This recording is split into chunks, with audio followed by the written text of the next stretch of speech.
హల్లని మిస్సేసరావు Pulivendula MLA Jaganmohan Reddy గారు ఆయన అసెంబ్లీకి వస్తారా రాబోయేటువంటి రోజుల్లో అనే దాని మీద ఒక చర్చ నడుస్తున్నప్పుడు త్రిపులార్ ఒక రూల్ చెప్పారు. 60 రోజులు వరుసగా వర్కింగ్ డేస్లో అసెంబ్లీ జరుగుతున్నప్పుడు గైర్హాజరైతే ఏ సభ్యుడినైనా ఆటోమేటిక్గా అనర్హతగా గుర్తించే అవకాశం ఉంది అనేటువంటి రూల్ని చెప్తూ ఉన్నారు డిప్యూటీ స్పీకర్ రఘురామకృష్ణరాజు గారు. స్పీకర్కు ఉండేటువంటి విశిష్ట అధికారాలతోటి వరుసగా 3 సభలకు కనుక పార్టిసిపేట్ చేయకపోతే రాకపోతే సభ్యుడి మీద అనర్హత వేటు వేసేటువంటి అవకాశం ఉంది అనేది కూడా మరొక రూలు ప్రస్తావిస్తూ ఉన్నారు. అంటే జగన్మోహన్ రెడ్డి గారు రాబోయేటువంటి అసెంబ్లీ సమావేశాలకి వస్తారా రారా అనే దాని మీద ఆయన మీద అనర్హత వేటు ఉంటుందా ఉండదా అనేది ఆధారపడి ఉంటుంది. ఇది నేను చెప్పడం కాదు, డిప్యూటీ స్పీకర్గా ఉన్నటువంటి రఘురామకృష్ణరాజు గారు చెప్తూ ఉన్నారు. మరి 60 రోజులు వరుసగా అసెంబ్లీ జరుగుతున్నటువంటి పని దినాలను లెక్కించి జగన్మోహన్ రెడ్డి గారు ఎన్ని రోజులు గైర్హాజరయ్యారు, ఎన్ని రోజులు రాలేదు అనే దాని మీద ఆధారపడి ఉంటుంది ఆయన అనర్హత వేటు అనేది. ఇక ఆయన ఒకవేళ అసెంబ్లీకి వచ్చి సంతకం పెట్టి వెళ్ళొచ్చా అని అంటే పులివెందుల ఎమ్మెల్యేగా ఉండడమే ప్రధానం అనుకుంటే మాత్రం జగన్మోహన్ రెడ్డి గారు అసెంబ్లీ సమావేశాలకి వచ్చి సంతకం పెట్టేసి ఆయన వెళ్ళిపోవచ్చు అసెంబ్లీలో కూర్చోకపోయినప్పటికీ కూడా. మరి జగన్మోహన్ రెడ్డి గారు అసెంబ్లీలో కూర్చునే అవకాశం ఉందా అని అంటే కూర్చుంటే ఆయన మీద సింపతి పెరుగుతుంది. వైఎస్ఆర్ కాంగ్రెస్ పార్టీ మళ్ళీ ప్రజల్లోకి వెళ్ళడానికి ఉపయోగపడుతుంది అనేది వైఎస్ఆర్ కాంగ్రెస్ పార్టీని సంబంధించినటువంటి కొంతమంది చెప్పేటువంటి అభిప్రాయం. కానీ జగన్మోహన్ రెడ్డి గారి మైండ్ సెట్, జగన్మోహన్ రెడ్డి గారి ఆలోచనలు తెలిసినటువంటి వాళ్ళు మాత్రం ఎట్టి పరిస్థితుల్లో కూడా జగన్మోహన్ రెడ్డి గారు అసెంబ్లీలోకి అడుగు పెట్టరు అని చెప్తున్నారు. ఆయన రాబోయేటువంటి రోజుల్లో ప్రజల్లోకి వెళ్ళడానికి సిద్ధమవుతున్నారు, షెడ్యూల్ తయారు చేసుకుంటున్నారు.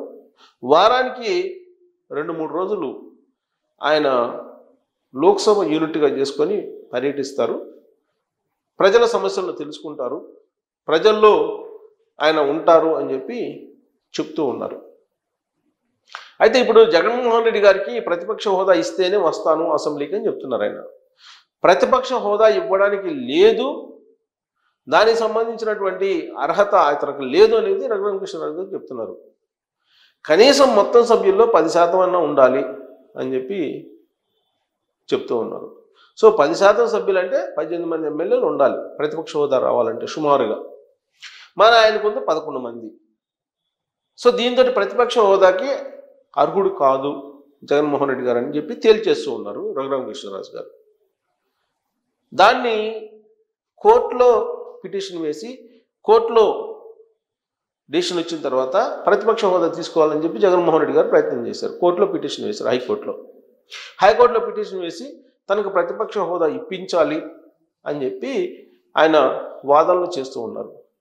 మరి హైకోర్టు అసెంబ్లీకి డైరెక్షన్ ఇస్తున్న ప్రతిపక్ష హోదా జగన్మోహన్ రెడ్డి గారికి ఇవ్వండి అని చెప్పి ఇచ్చేటువంటి అవకాశమే లేదు ఇప్పట్లో, ఒకవేళ ఇచ్చినా కానీ. పైగా లెజిస్లేషన్లో జ్యుడిషియరీ అసలు ఎంటర్ కాదు. ఒకవేళ జ్యుడిషియరీ హైకోర్టు డైరెక్షన్ ఇచ్చిన అసెంబ్లీలో స్పీకర్ తీసుకోవాలని రూల్ ఏమీ లేదు. ఎందుకంటే దానికి ఉదాహరణ రోజా గారి కేసు మనకి కనిపిస్తుంది కళ్ళెదుట. అప్పట్లో కోటేశ్వర ప్రసాద్ గారు స్పీకర్గా ఉన్నప్పుడు ఆవిడ ప్రవర్తన బాగలేదు అసెంబ్లీలో అని భావించి ఆవిడని సస్పెండ్ చేశారు. దాని మీద సవాల్ చేస్తూ కోర్టులో పోరాడారు ఆవిడ. కోర్టు అసెంబ్లీకి ఆవిడని రానివ్వండి అని చెప్పి డైరెక్షన్ ఇచ్చింది. ఆ డైరెక్షన్ని స్పీకర్కి కూడా పంపించింది. కానీ స్పీకర్కి ఉండేటువంటి విశిష్ట అధికారాలతో రోజా గారిని ఎంటర్ కానివ్వలేదు. సేమ్ ఇక్కడ కూడా ఒకవేళ హైకోర్టు ఇస్తే కనుక అలాంటి పరిస్థితి నెలకొంటుంది. పైగా ఒకవేళ జగన్మోహన్ రెడ్డి గారు కనుక అసెంబ్లీకి హాజరైతే స్పీకర్ స్థానంలో ఎవరు ఉంటారు? అయ్యన్న పాత్రుడు గారు ఉంటారు, లేదా డిప్యూటీ స్పీకర్గా ఉన్నటువంటి రఘురామకృష్ణరాజు గారు ఉంటారు. చాలా కాలం నుంచి తెలుగుదేశం పార్టీ క్యాడరు ఎదురు చూస్తుంది ఒక దృశ్యం కోసం. ఏంటంటే రఘురామకృష్ణరాజు గారు స్పీకర్ స్థానంలో కింద సభ్యుడిగా జగన్మోహన్ రెడ్డి గారు మాట్లాడుతున్నటువంటి ఆ దృశ్యాన్ని చూడాలి అనేది చాలా కాలం నుంచి తెలుగుదేశం పార్టీకి సంబంధించినటువంటి వాళ్ళు, అలాగే రఘురామకృష్ణరాజుకు సంబంధించినటువంటి ఫ్యాన్స్ ఎదురు చూస్తున్నారు. ఆ దృశ్యం ఈసారి తారసపడుతుందా అనేటువంటి దానికి ఇప్పుడు చర్చ జరుగుతుంది. ఎందుకంటే ఒకవేళ అసెంబ్లీకి హాజరైతే కనుక అక్కడ అయ్యన్న పాత్రుడు గారు అని ఉంటారు, లేదా రఘురామకృష్ణరాజు గారు అని ఉంటారు. పోనీ అయ్యన్న పాత్రుడు గారు ఉంటే జగన్మోహన్ రెడ్డి గారి కింద సభ్యుడిగా మాట్లాడే అవకాశం ఉందా? అయ్యన్న పాత్రుడు గారి మీదనే ఆయన చాలా విమర్శలు చేశారు జగన్మోహన్ రెడ్డి గారు. ఆయన అసలు స్పీకర్కు అర్హుడు కాదు అని చెప్పి కంప్లైంట్ చేశాడు. ఎందుకంటే జగన్మోహన్ రెడ్డి గారు ఇంకా చావలేదు, బతికే ఉన్నాడు అని చెప్పి ఏదో ప్రెస్ మీట్లో స్పీకర్గా ఎంపిక కాకముందు అన్నాడు. అలాంటి ఈర్ష్యాద్వేషాలు ఉన్నటువంటి వ్యక్తి స్పీకర్కి అనర్హుడు అనేది జగన్మోహన్ రెడ్డి గారు చెప్పినటువంటి మాట. ఆయన ఉద్దేశం ఏంటి? రాజకీయంగా జగన్మోహన్ రెడ్డి గారు ఇంకా బతికే ఉన్నారు, 11 స్థానాలతో ఉన్నారు కాబట్టి అని చెప్పి ఆయన ఉద్దేశం. దాన్ని మరొక రకంగా ప్రొజెక్ట్ చేస్తూ ఈర్ష్యాద్వేషాలు తనపైన స్పీకర్కు ఉన్నాయి కాబట్టి స్పీకర్కి అసలు ఈర్ష్యాద్వేషాలు ఉన్నటువంటి వ్యక్తే పనికిరాడు అనేది జగన్మోహన్ రెడ్డి గారు అయ్యన్న పాత్రుడు గారి గురించి చెప్తున్నారు. మరి ఇలాంటి అభిప్రాయం ఉన్నటువంటి అయ్యన్న పాత్రుడు గారు స్పీకర్ స్థానంలో కూర్చుంటే సభ్యుడిగా జగన్మోహన్ రెడ్డి గారు ఉంటారా, హాజరవుతారా అని అంటే జగన్మోహన్ రెడ్డి గారి మెంటాలిటీ బాగా తెలిసినటువంటి వాళ్ళు అది సాధ్యపడదు అని చెప్పి చెప్తున్నారు. సరే, ఒకవేళ ఆయన అసెంబ్లీకి హాజరు కాకపోతే రఘురామకృష్ణరాజు గారు చెప్తున్న దాని ప్రకారం ఆయన మీద అనర్హత వేటు పడే అవకాశం ఉంది. వెంటనే పులివెందులకు ఉప ఎన్నిక రావడానికి అవకాశం ఉంది ఆయన మీద అనర్హత వేటు పడితే. మరి పులివెందుల్లో ఉప ఎన్నికలు కనుక వస్తే ఎవరు పోటీ చేసే అవకాశం ఉంది అనే దాని మీద కూడా విస్తృతంగా చర్చ జరుగుతుంది. గతంలోనే ఇలాంటి చర్చ జరిగింది. జగన్మోహన్ రెడ్డి గారి సతీమణి భారతిరెడ్డి గారు పులివెందుల నుంచి పోటీ చేసే అవకాశం ఉంది.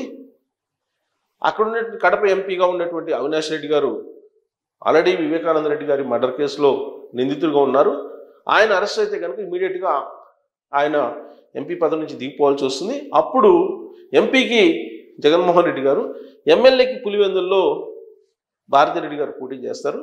ఢిల్లీ రాజకీయాల్లో కీలకం కాబోతున్నారు జగన్మోహన్ రెడ్డి గారు అని చెప్పి చాలా కాలంగా కూడా ఒక ప్రచారం ఉంది 2024 ఫలితాలు వచ్చిన తర్వాత. ఎందుకంటే అటు రాజ్యసభలో కానీ ఇటు లోక్సభలో కానీ ఎంపీలను కాపాడుకోలేని పరిస్థితుల్లో వైఎస్ఆర్ కాంగ్రెస్ పార్టీ ఉంది. ఆల్రెడీ ఇప్పటికే సాయిరెడ్డి గారితో సహా అనేక మంది వెళ్ళిపోవడానికి సిద్ధమయ్యారు ఎంపీలు.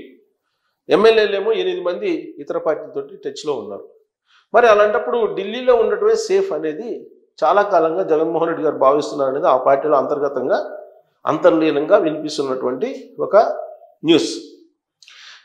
పులివెందులకు బై ఎలక్షన్ చూస్తే భారతిరెడ్డి గారు నుంచునేటువంటి అవకాశం ఉందనేది కూడా ఇంకొక న్యూస్. మరి నిజంగా అసలు బై ఎలక్షన్ వస్తుందా?